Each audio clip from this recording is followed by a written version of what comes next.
Crime has many faces. Justice has only one. From the writer of Batman and the director of Darkman.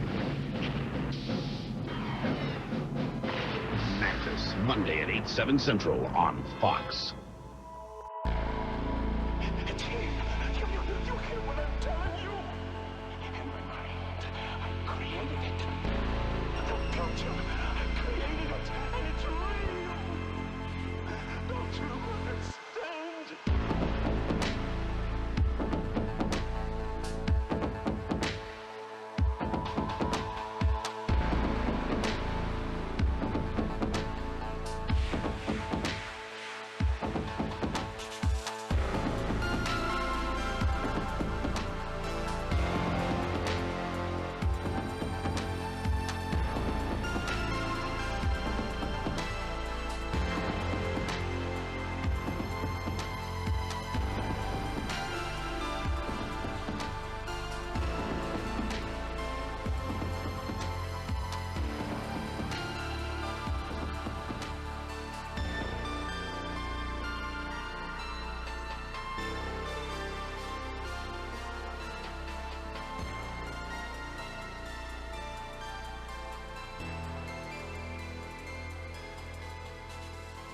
What's up, y'all?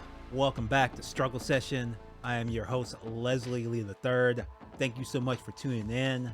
On today's episode, I'm joined by special guest Trevor Beaulieu of Champagne Sharks and the White Cannon. We're talking about Captain America, Brave New World. We had a wonderful conversation about that. Trevor's one of my favorite guests to talk to.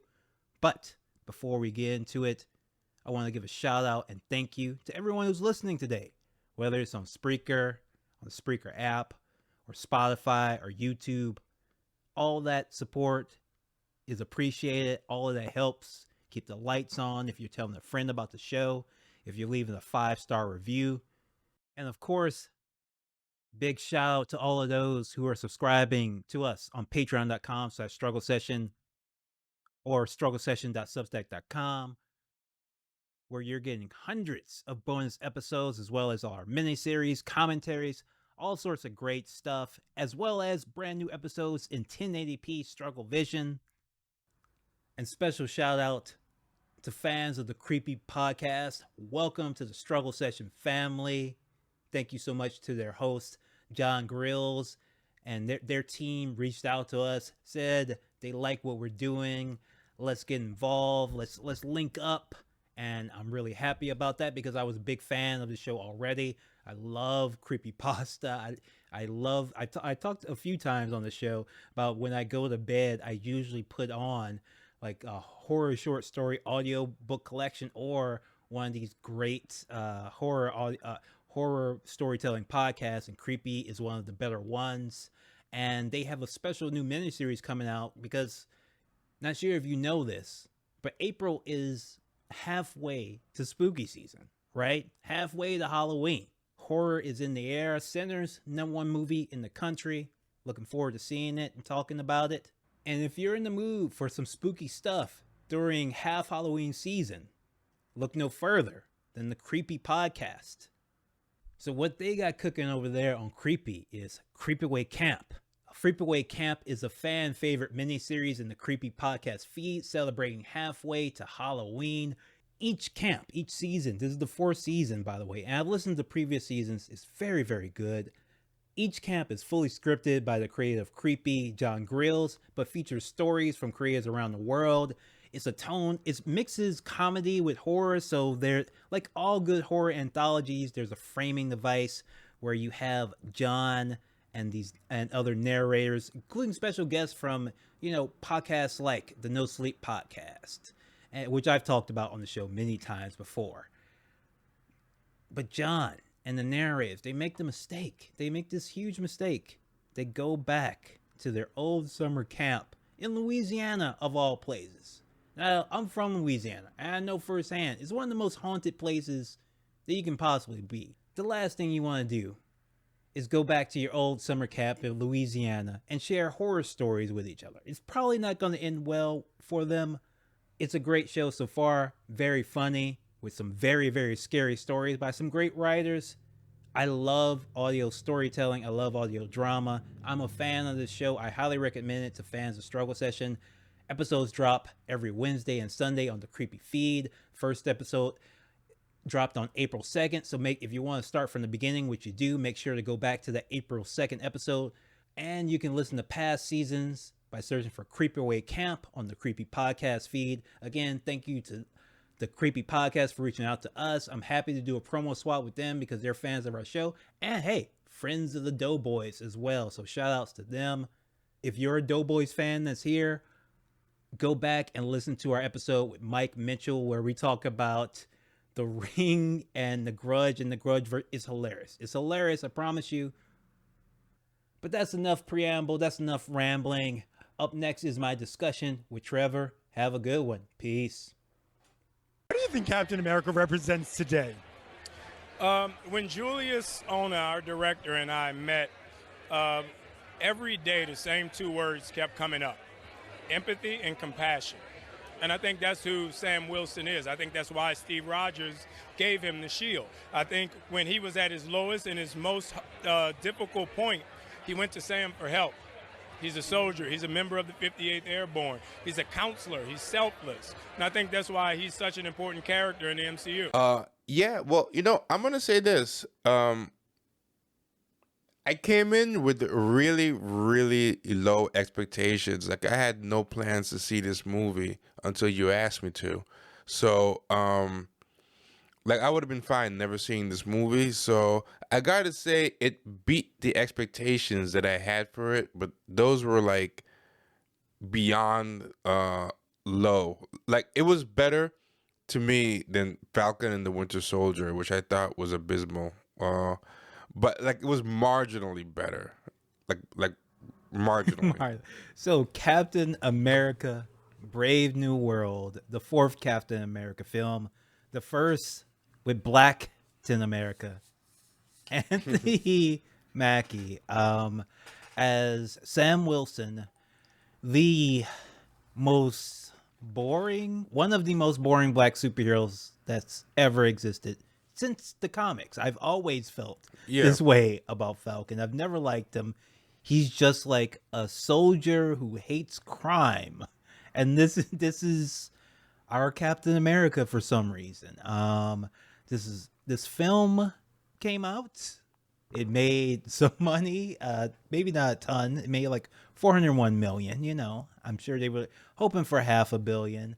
It was a follow-up to Captain America and Falcon and Winter Soldier, a Disney Plus TV series, which you kind of had to watch to really get like the core heart of this movie, strangely enough, which I don't think a lot of people did, even though that series cost like $200 million to shoot. It was one of those when Disney was just throwing like, all those huge budgets out at every single property they had before they pulled it all That's back. when the money was cheap all over entertainment. Like, every streaming service was just throwing money at and just seeing what stuck, and the interest rates were low.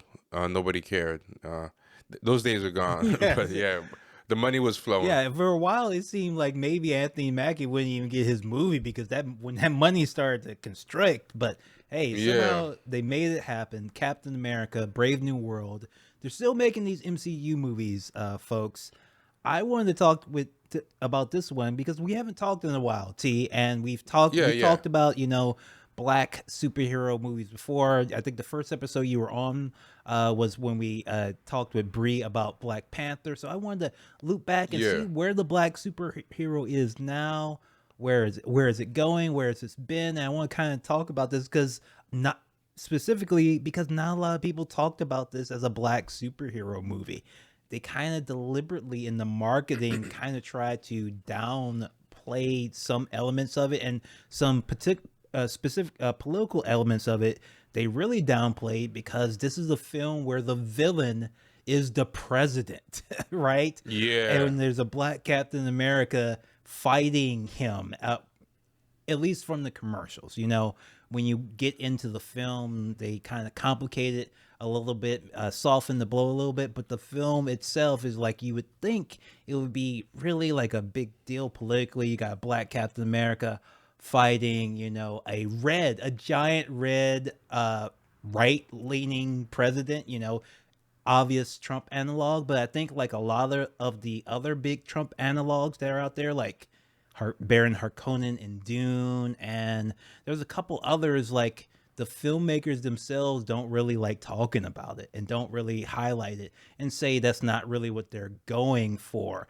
Even though this is a film called New World Order, the director and producers of the movie were like, no, we just want people to have a good time and not think so much about politics.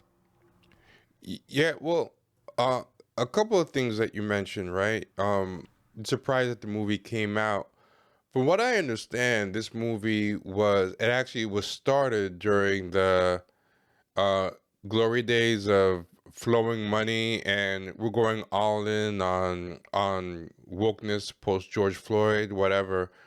And it just has been screen testing so badly that it keeps getting reshot and pushed back. So apparently, from what I read, this was supposed to have come out like a while before, and it's actually contradicting other Marvel stuff that I haven't seen precisely because it's out of order. Like, I think this was supposed to come out before Secret Invasion and some other stuff, and that's why there's some stuff that should have been happening with the Skrulls that is not mentioned anymore, and all this weird stuff. So this thing was originally by the writer, I think Malcolm Spellman, the same writer who wrote Falcon the Winter Soldier. For what I understand, it was originally supposed to have a lot more politics, and the original name of it was I think it was New World Order, which was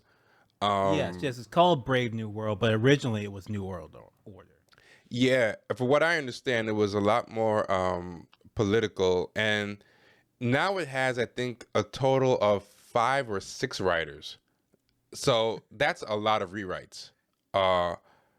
Like 5 extra people were brought on. So, and there were multiple rounds of reshoots. So what I suspect is it was probably originally a lot more political, like Falcon the Winter Soldier. The pendulum is kind of swung back on anything woke. So I feel like there's some hints of racial stuff left in the movie that they kind of skirt around, that might have been left from old scripts or whatever. But I have a feeling they extremely sanitized the movie. They were like, look, people are tired of this stuff. We have a lot of flops in a row. Because in general, I feel like there's a lot of capitulation. Like, we see it a lot post-Trump with all these people who were, down with the post-George Floyd agenda. Now, being anti-woke. You have Facebook and Meta. After Biden won and all that stuff, they were all about having fact checkers and we're not gonna do fake news anymore. And now he's got a gold chain and he's doing mixed martial arts and talking about masculinity and wokeness. Like, everyone's kind of read the writing on the wall. It's a new like, that's the brave new world. Like, I think anti-wokeness is the brave new world. Like, either you're being explicitly like anti-woke or you're downplaying divisiveness. So this was one of the least woke, for lack of a better word. I hate using that word, but when you say it, everyone knows exactly what you mean, unfortunately. This was the least woke post-Endgame project that Marvel has done in a while, and they were clearly trying to avoid any third rails, and it might have saved them from some cringier moments, like, you need to do better, Senator, like, stuff like that. But it also took away anything potentially interesting to me. Yeah, so I'm going to drop the clip in here, but so just to briefly recap, Falcon and Winter Soldier was about Sam Wilson becoming Captain America by proving that he earns it by crushing a uprising of third world superpowered teenagers who are trying to topple the world governments for and redistribute wealth and all that. So they are the villains, the flag smashers is what they're called, and he has to stop them. And at the end, he does admit that they kind of have a point, and he tells all these world leaders, literally in the speech, that they have to do better, and that's who he is as Captain America. Just this very, very weak sauce. I like him to compare him. Actually, he's like if A-Train from The Boys was like a serious character. That's basically what this Sam Wilson Captain America is. And Anthony Mackie himself as an actor, I've tried Yeah. to like him. He's whack. I'm so He's glad kinda you're whack. bringing this up. He's whack. Yeah. He just doesn't have it. But let me ask you, because I've had this problem with him, and it resurfaced with this movie. What is he missing? Like he's slightly above average in a lot of categories, so somehow it should work. Like he's not scrawny. His body looks like he works out. He has a type of charisma, a type of likability. Like I don't dislike him, but nothing adds up to a leading man somehow, and I can't figure out what it is. At least that's it's missing. just some guys just don't have it. Like when he was just the sidekick, it was fine. It worked.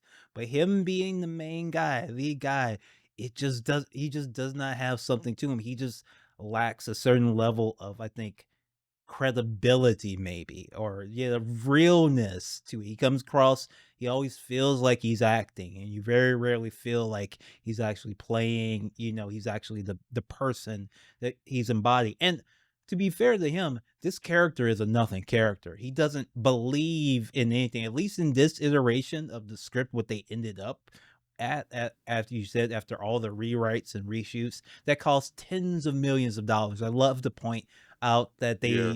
they spend all this damn money and they can't get a script together. It's just amazing to me. But Yeah. he's not given much as a character. In fact, he's not even the protagonist of this movie. The villain of the movie, the leader, is the protagonist, actual protagonist of the movie. He's the person who actually wants something, going after something. Only thing this Captain America does is react to stuff and oddly whine about the fact that he doesn't have superpowers when he could have them. Yeah. What did you think about that? That seemed very strange to me. First of all, to have this black Captain America, not have him have powers, and then make that kind of like the only character beat that he has. The only defining thing about his personality is that he doesn't have superpowers because he doesn't want regular people to be enviable of him. He wants them to think that they can get on his level, while Steve Rogers never has a problem showing off Yeah. his superpowers and how is his superiority. I mean, one thing that's kind of weird with the MCU, well, not weird, just different. I don't know if a lot of people notice if you haven't read the comics, but the Captain America in the comics is not as strong as the one in the movies. Like the super soldier serum in the comics just makes you a peak human condition. yeah. So he's as powerful as a human being can naturally be. He's like a maximized human, but the one in the MCU, he can do things like hold a helicopter in place with one hand. He does insane things, and they've never like explicitly spelled it out, but he's clearly so I think the Falcon not having powers in as Captain America in the comics is not as big a deal, because it's like, okay, you just have to work a little bit harder than Steve did, but in theory you can close some of the gap. You'll never be as good as him, but you can close some of the gap. But the gap is way more outrageous in the MCU. And to me, I'm like, the only reason they're probably keeping without powers is some weird sense of loyalty to the comic.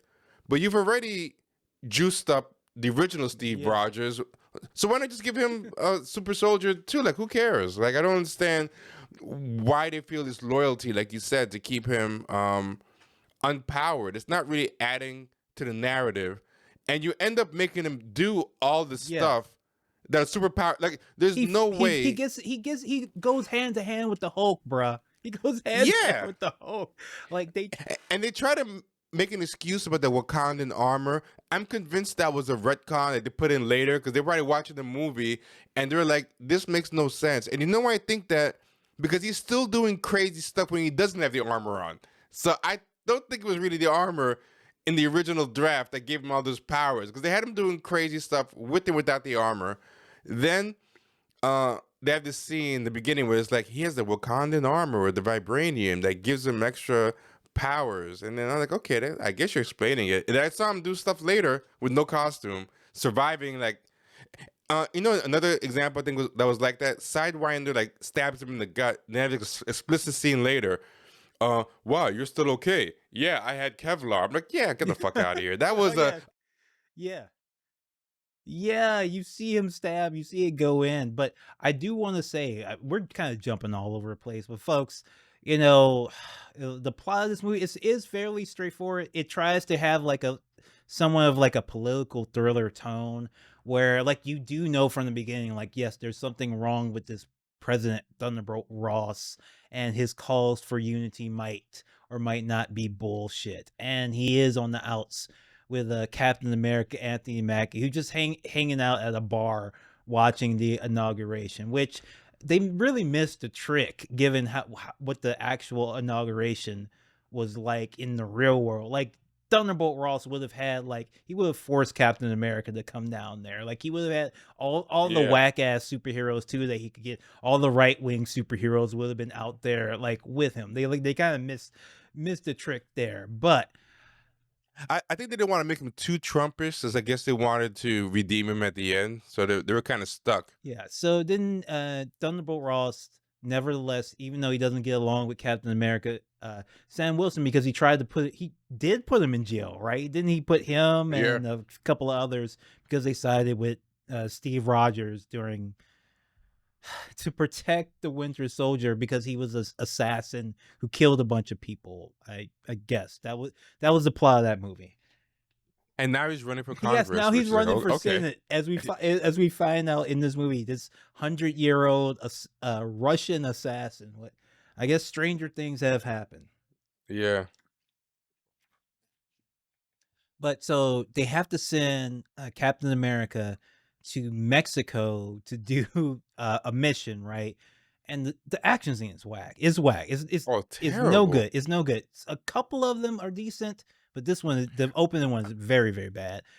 And you know, that's one of the things I have with Anthony Mackie's credibility. I can't tell if he's part of the problem with the action scenes or if they're just choreographed so badly. Anybody would He have looks been slow especially in the first one, but in a lot of them, he just looks slow and lanky and like he doesn't know what he's doing. And it's hard to blame unless you know, like usually they can work around the bad actor. Yeah. And he's done like this before, so I don't know. If I made a note when I was watching lesser CW action, like some of the worst CW seasons of like Arrow, where it was already in decline, stuff like that. It felt like that. Oh, and I have to say the suits, because I talked about this with the Marvels. The suits in the MCU, they look awful now. They look awful. They look cheaper, literally, than the porn parody versions of the suits. I swear to God, if you look them up, and they look worse than the CW suits. I don't know what I think they're. And that's not hyperbole. Yeah, there's no. That's very They're true. not hyperbole. I think I tried to look and see exactly. I think what I saw was they don't have texture anymore or something for some reason. And some of them are CGI. I think his is mostly real in this one. Kind of hard to tell, but it's like it's ill-fitting. It's like overly puffy. Yeah. Like you see like it fold and bend, whereas fucking they had Chris Evans in there like that skin tight shit. He looked like a fucking Rob Liefeld drawing in this, and they got Anthony Mackie. Like they need the menswear guy to help out the MCU because he looks whack in it. Unfortunately, it does not help the bad fight scenes. But we do learn that he has a new sidekick, a Falcon. His what's his name? Joaquin Torres. Joaquin, And I yeah. kind and it feels like it feel like he was added in after how successful Top Gun was. Top Gun 2 was. It almost felt like that kind of an insert character, but he kind of works as a partner Yeah, for him. and he was set up in Falcon and Winter Soldier. Uh, He was there for like a couple of oh, minutes. okay. Yeah, he was there. He's actually not brand new to the MCU. He was helping him out a little bit in Falcon and Winter Soldier, and they were foreshadowing him because I guess this character, from what I read, has been in the Falcon Captain America comics. But that's one of the problems with this movie is this movie should have been called Captain America Dangling Plot Threads, because there's plot threads from Celestials, from 5 minutes of Captain America and the Falcon and Winter Soldier here, from the Incredible Hulk 15 years Oh ago, yes, and I forgot to mention Harrison Ford is playing Thunderbolt Ross, who is the same Thunderbolt Ross that I think William Hurt played, but William Hurt passed away um a couple of years back, and it's the same character, and they're talking about like Betsy Ross from that film. Like, how many people saw that movie and remember that film? And that's like yeah, the emotional like core of this movie is from like the Hulk from that Edward Norton played, and they don't even have the Hulk in this one. They didn't get Mark Ruffalo. yeah, and an increasing problem with Mark Ruffalo, I feel. I thought he was okay in the first couple of appearances, but he's gradually just become Mark Ruffalo in the movies. Yes. Like, he does not feel anything remotely. He never felt like what Ed Norton felt like, but now he's so far and apart that I think if you put him with Betty Ross now, it would just the chemistry would be all. It wouldn't feel Yeah, it would right, be you know. It strange. just Yeah, yeah. yeah, you would have a different Thunderbolt Ross and a different uh Bruce Banner, who's played totally different than Ed Norton, and it wouldn't even work anyway. Like they need to let the MCU go and just reboot it, but they just don't want to. It's like a aging athlete who's just going out sad, Yeah, who retired 5 seasons too late. going out sad, but I have to say, Harrison Ford brings his A game to this. They must have had him on that good Zaza when he was, because Yeah, he is bringing his all. He is way more into this than he was in Star Wars. Like, oh yeah, he is acting like he is in a movie. He is giving it his all. I actually feel kind of sad for him. Like, I just want him to sit home and be able to relax and smoke weed. We don't have to bring him out for this. There are younger yeah. actors to play the president. He can just I don't know what's going on with him, but he's letting himself be trotted out for everything. He was in the new Blade Runner. He was trotted out in the latest Indiana Jones, and I don't think Andy's movies they trot him out for are particularly And good. he said he does it. He says openly he does it for the money, and I Yeah, I think he actually have has to to. say the whole Red Hulk thing. It seemed completely ridiculous, especially with the tone of the commercials, like it was a political thriller. It kind of works. It kind of works in this movie because of the way they plot it and the way they tell the story. It kind in a better movie, it would be a decent, arc. It would be decent. Yeah. Yeah. I mean, my problem is I'm against the idea of a Red Hulk just as a concept. Yeah. I just don't like the idea of a Red Hulk. I don't like the idea of changing Thunderbolt Ross into a Red Hulk. Like, it just takes away the Hulk's uniqueness. Yes. And also, like, I like the idea of the army and the humans trying to stop the Hulk and creating things like the Abomination. Like, the idea of Thunderbolt Ross doing it himself, it just changes him too much. I just that's my personal thing. I hate the Red Yeah, Hulk. I understand it. I was a little bit more soft on it because they were thoughtful enough to make it like he didn't. He was. I thought he was deliberately doing it from the commercial, but it's not. He's kind of Yeah, tricked yeah, into doing it, and it's teased that the movie goes on. It actually probably would have been more effective if they didn't put the Red Hulk in the commercial at all, yeah. which they didn't do in some of the early ones. But I can give him kind of a pass on it. I like. some of the kind of espionage stuff, it feels like, a really cheap Mission Impossible at times, which, I can tolerate at times. I made a note that this was the Wish.com Winter Soldier. Yes. Like it was just a poor man's Winter Soldier because it has a lot of the same beats, except Sam is now Captain America, Joaquin is the Falcon, and Sabra is now uh the Natasha Black Widow. Like beat by beat, even the running through the corridors, chasing somebody who jumps out the window, the brainwashed um ex ally that you have to clear their name or figure out what's up with their mind control. Like it was just weirdly analogous, step by step, to Winter Soldiers. That was very, very bizarre to me that they played it so note for note the same, except everything was worse. Like the fight scenes in Winter Soldier was very well choreographed. You go from having Not the airport one. Not the airport. Oh, that's Civil War. My bad. that's Civil War. No, with Civil War, the fight choreography wasn't as good. But like when Chris Evans is fighting that MMA. Oh, George St. I think Pierre. his name is Batroc. George St. Pierre.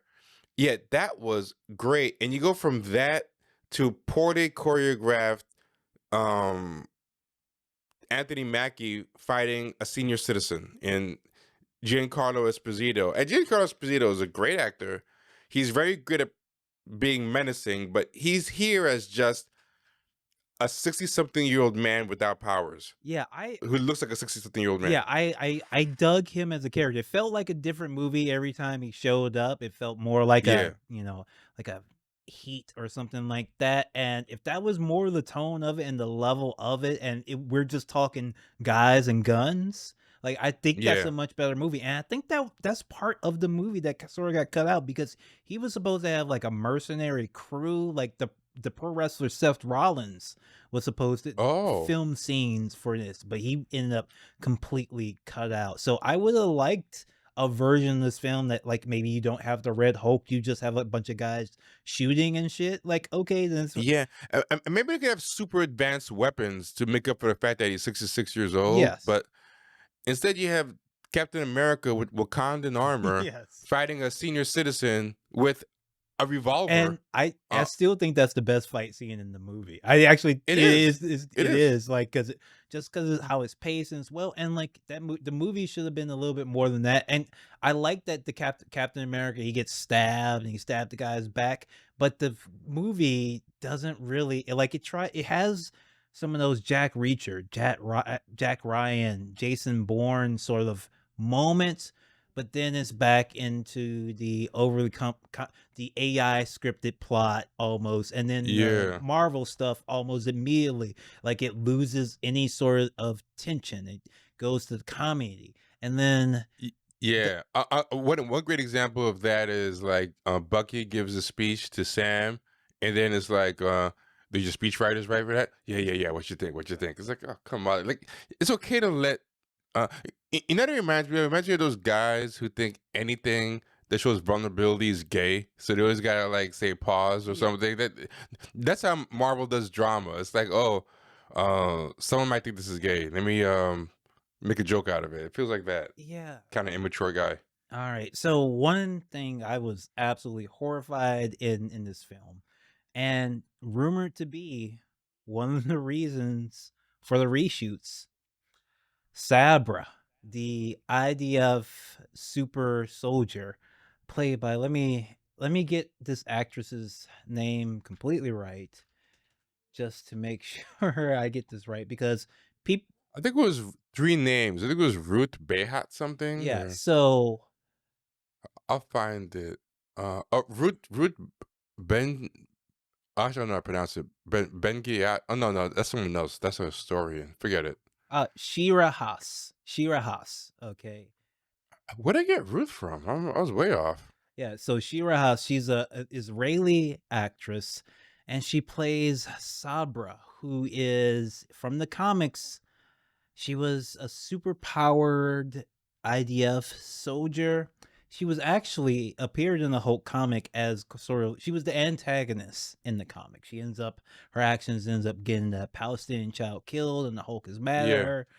And it was kind of weird that they would put this character in the movie in the first place. I remember when it was announced, it was controversial. People have been protesting this movie because of yeah. this character's inclusion since then. It really didn't make sense why we bring in this particular small time character with the name that evokes a massacre of Palestinians, Sabra. And then I watched this film finally, and she is awful in this movie. She is People are say that Gal Gadot is the worst actress in the world. Shira Haas is even worse. She is terrible, and unlike Gal, she doesn't even have the benefit of looking like a superhero. She's like 5 feet tall, not good, looks ridiculous next to like Anthony Mackie, who's jacked, and she's like trying to like go toe to toe with him. Like it Y- Yeah, and they don't specify that she has any type of powers. no. She's just a Black Widow, which is just really good training. And like it was kind of ridiculous with Scarlett Johansson too, but they had a way of making Scarlett Johansson's fighting very like judo-ish and leverage Yeah. based that kind of worked. Like she would kind of helicopter around your neck or use your weight Yeah, she against was you. using some lucha libre, some head scissors, what have you.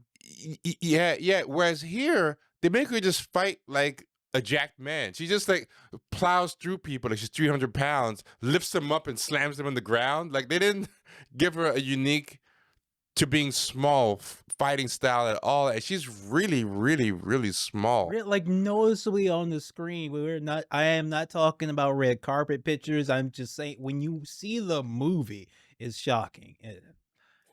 Yeah, and I read her backstory, and it's kind of sad. Like she, as a child, got cancer, and it stunted her growth. And that's really, a sad story. I don't want to hold that against her as a human being, but that's not the kind of person that needs to be in this role as far as what you're asking the character to do when you're trying to sell the character doing. Like, She plays the same character that the women play opposite, like Tom Cruise in all the Mission Impossible yeah, movies. or more specifically, what Scarlett Johansson was doing in Winter Yes. Soldier. I feel like she was supposed down to literally being a Black Widow, and it just pales in comparison. Like, whether you like Scarlett Johansson or not, I think she's a million times more charming than this woman was, and she has way more chemistry with Chris Evans. Yeah. One thing I do want to say, one character I liked, and one actor who again also took this very seriously, Carl Lumbly as Oh, Isaiah he was Bradley, great. the He was original great. Captain America. Now, if you don't know this story, this is actually kind of deep and it's actually very interesting. So I think around 90, was it 96 or was it Uh, maybe a little uh, bit later? Maybe it was in the yeah, I think it 2000s. was a little. I think it was a little bit later. It was during the Joe Quesada years. I forgot when he took over, but I feel like it was post 2000, Yeah, so there was but early yeah, 2000s. so it was yes, 2003. So there was a comic book called Truth, Red, White, and Black. It was written by a writer who's no longer with us, Robert Morales, who was a serious cat when he passed away. Alan Moore wrote a tribute to him. He was Before he passed away, he was supposed to be the executor of Samuel Delaney's estate. So this is a Oh serious, wow. yeah, this is a serious cat, serious writer. And he pitched this comic book to Marvel, and he was shocked that they took it because it was so radical and political. And it was called Truth, Red, White, and Black. And just to break it down, essentially, it's basically bringing the Tuskegee experiments into the world of Marvel Comics and the world of Captain America, and making it essential to his origin story because it suggests that a Tuskegee like study is how they were able to come up with the super soldier serum that they eventually gave to Steve Rogers. And also, that I think this is in the comics books as well, but even before Truth, Red, White, and Black, that it was actually Nazis who helped, that the United States recruited who helped do these experiments. And what we didn't know before this comic was that black men who died and were, horrifically scarred by these experiments, all of them died except for Isaiah Bradley, and he was the original Captain America, and he got abandoned behind enemy lines. And just he just has this awful backstory, and it was on his suffering that they created Captain America. And that's how the comic frames it. It frames it as like a secret history of, racial oppression, as a parallel to the Tuskegee experiments. And, Robert Morales it was very political. And when he wrote Captain America, the mainline Captain America, after this, he actually ended up getting kicked off because he was too political, and the fans got mad at him. But he was a great writer, great series, Truth, Red, White, and Black.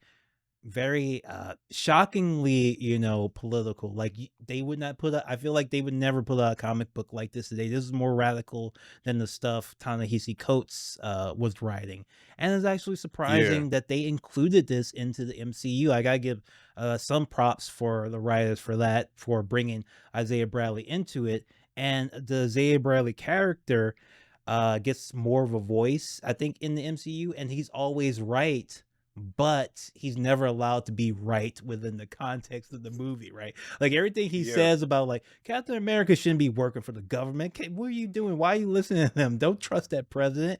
But he's always put off by our Anthony Mackie character. He's never really given a reason why he's wrong, but we just assume that, Anthony Mackie's way of capitulation is better.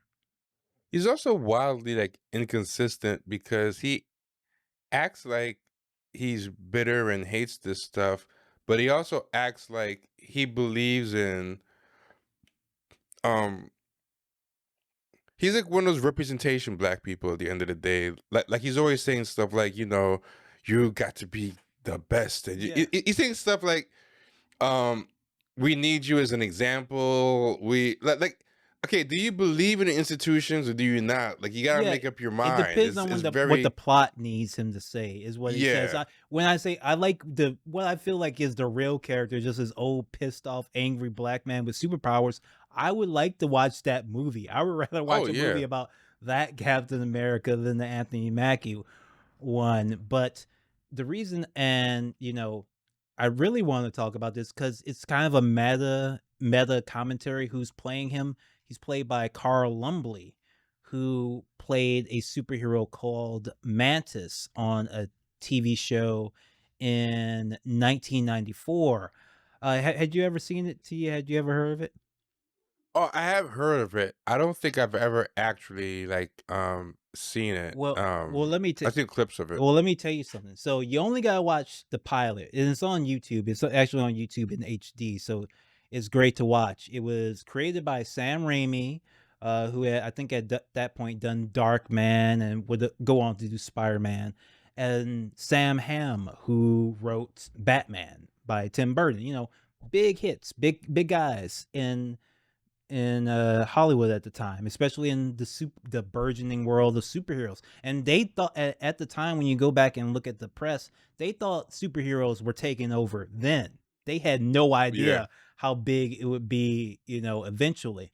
But when the TV show Mantis came out, the original pilot came out on Fox, it was so interesting because it was super black. Like almost all the characters were black. It was black superhero. You didn't really see that. He had these weird, interesting powers. It had, this amazing cast: Carl Lumbly, Roger Rees, Gina Torres, who I was absolutely positively in love with at the when I first saw her on the screen. Yeah, I never knew she was on that show. It's Well, interesting. here's the thing.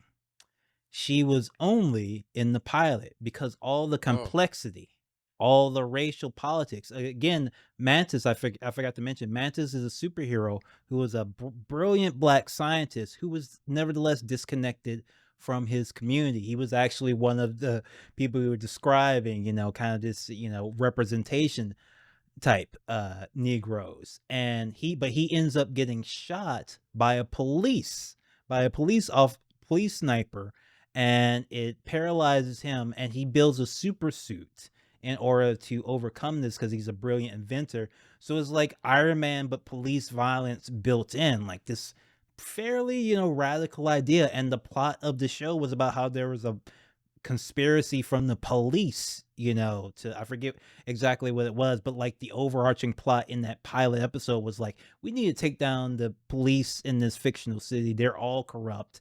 And like he worked with the gangs, like to try. Oh wow. Imagine that in 1994, like trying to, say like the gangs are like a symptom of a larger issue. Like very, radical thinking show, especially for written by like Sam Raimi, who's like a conservative, like it's a very interesting take on it.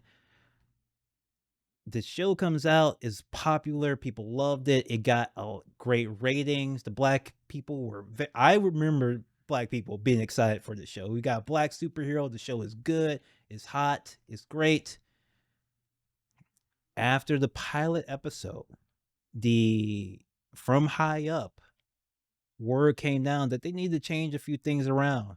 They got rid of every single character on the show except for Carl Lumbly, and all of Oh them were god. black, and replaced them with all white characters except for one. Even got rid of Gina Torres. I've been mad about that since then. Explicitly, there was new articles coming out at the time where it was basically said that like they thought the show was too black to be a long running show, even though it was extremely popular when it came out. Sam Raimi and Sam Hamm actually walked away from the show after Good for them.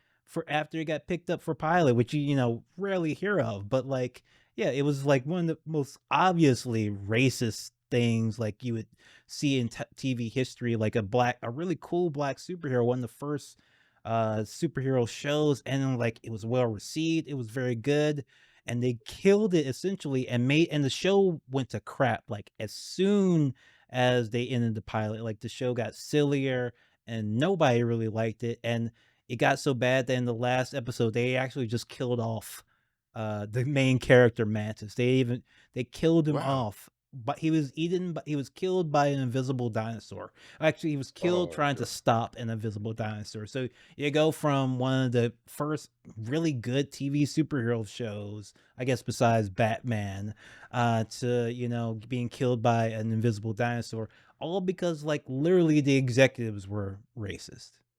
Mm.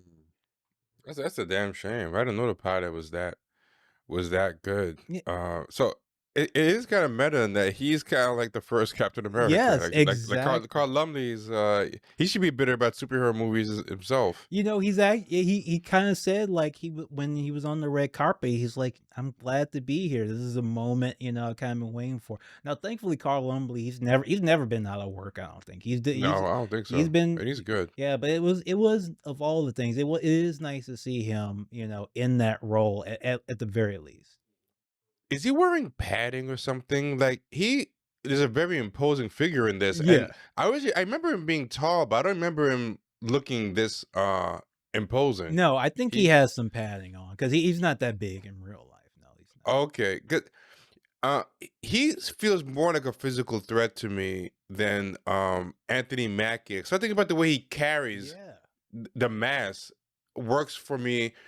Like if that's a suit, he's carrying it very convincingly. Like he looks like a tank.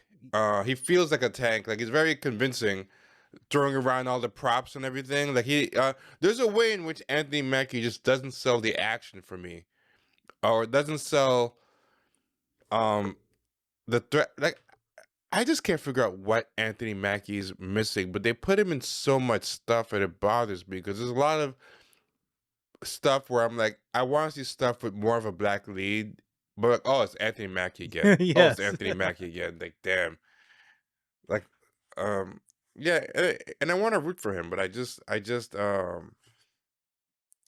can't. I mean, this movie was, uh, it has all the bad stuff that Marvel has had from the beginning, minus any of the stuff that Marvel was good at. Because, unlike a lot of Marvel haters, I will admit that the MCU did do some things well.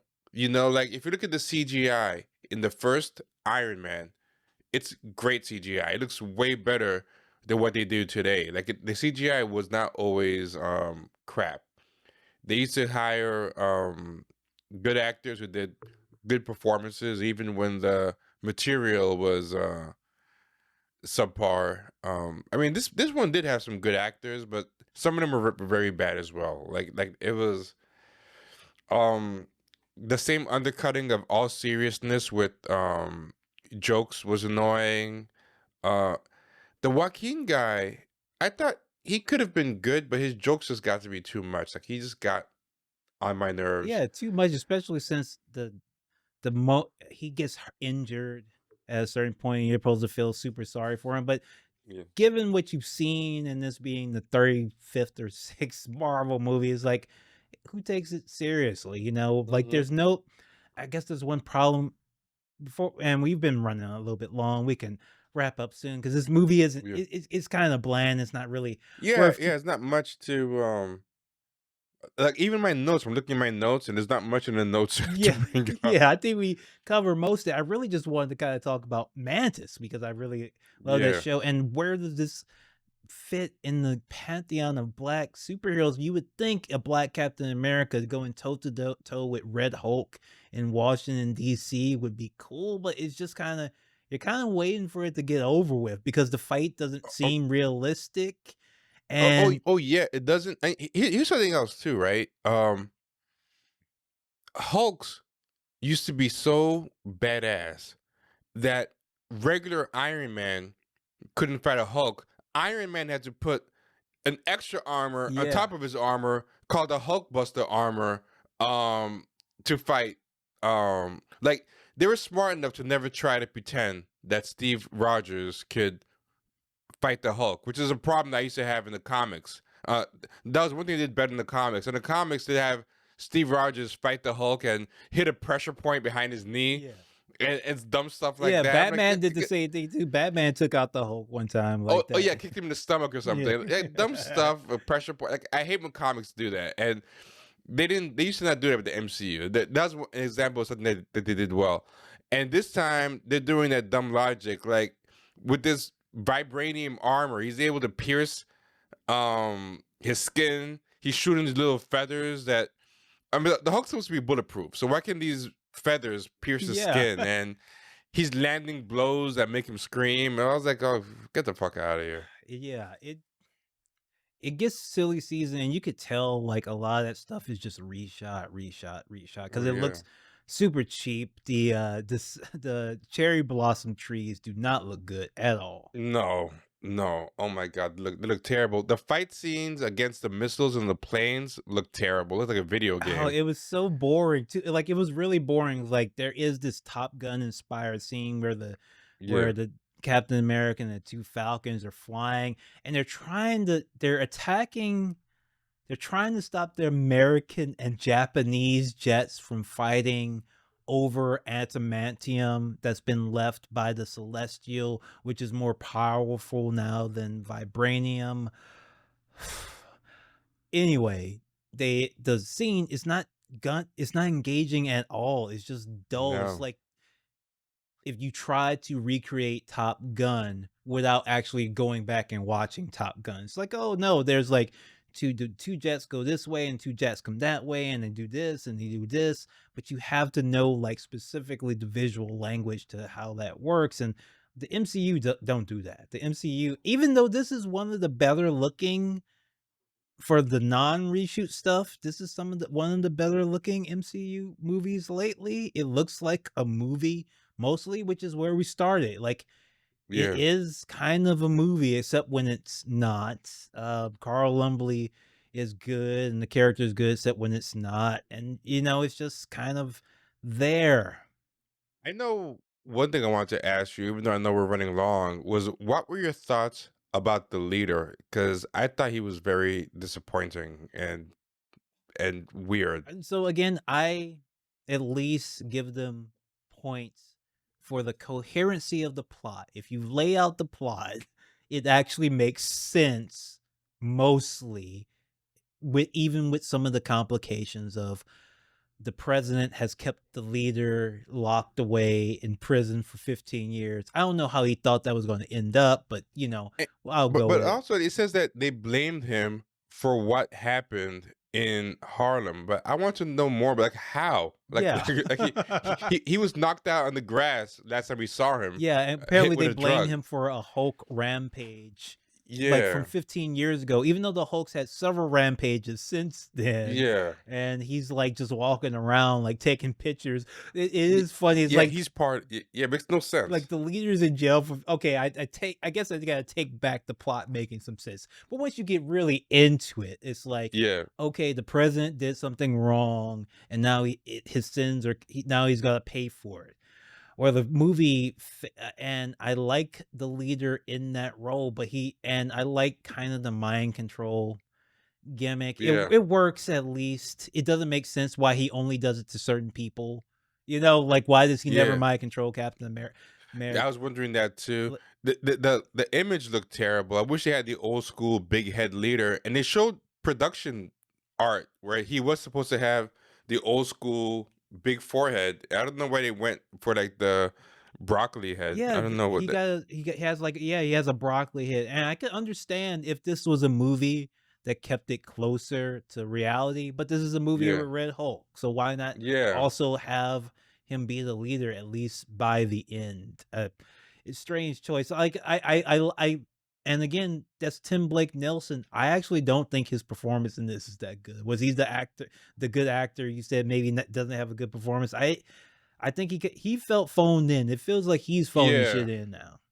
I mean, he also wasn't written very well, but No. I don't know. Like I was very surprised by how disappointed I was by him. But what's very funny? It's the last thing I'll say.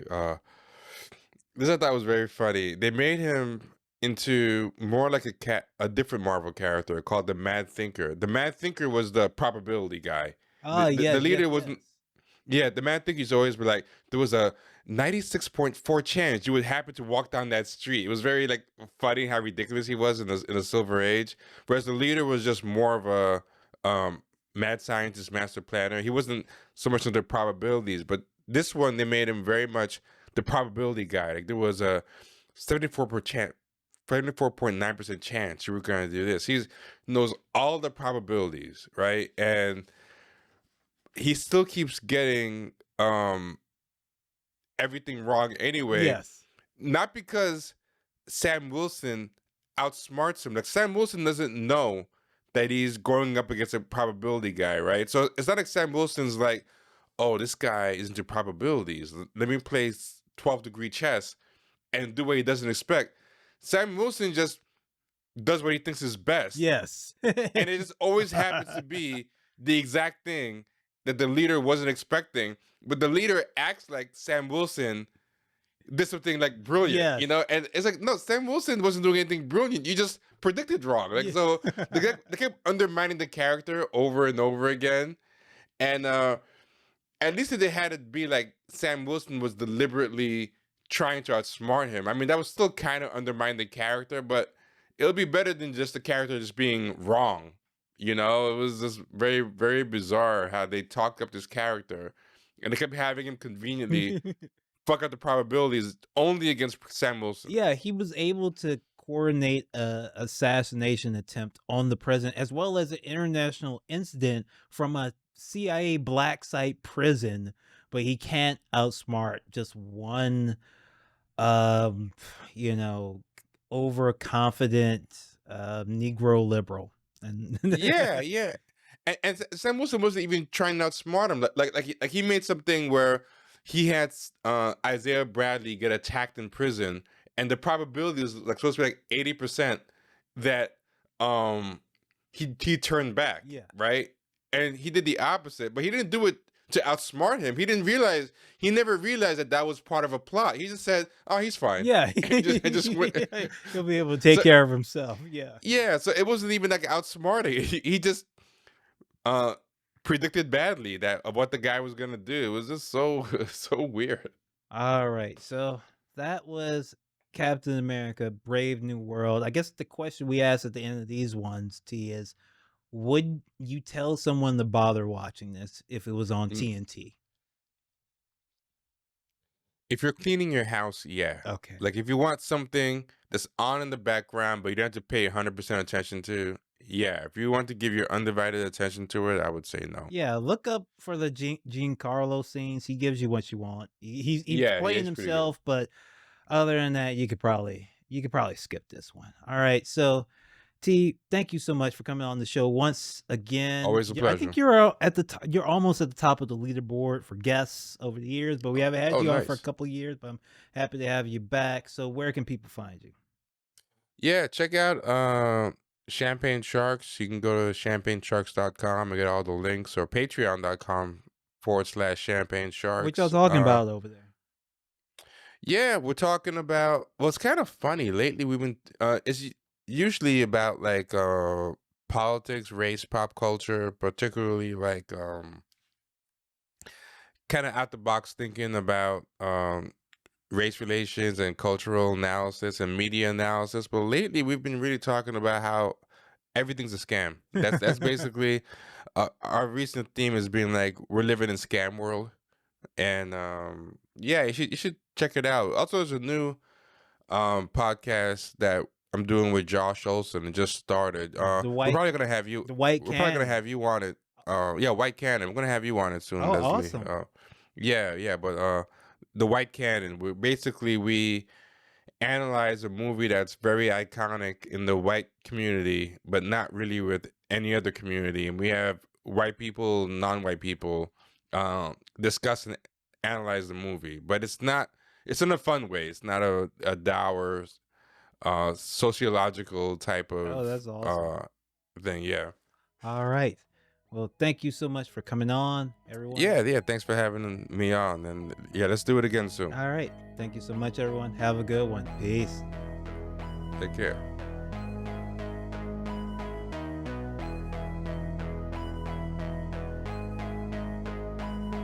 Thank you all so much for supporting the show, for subscribing at patreon.com/struggle session.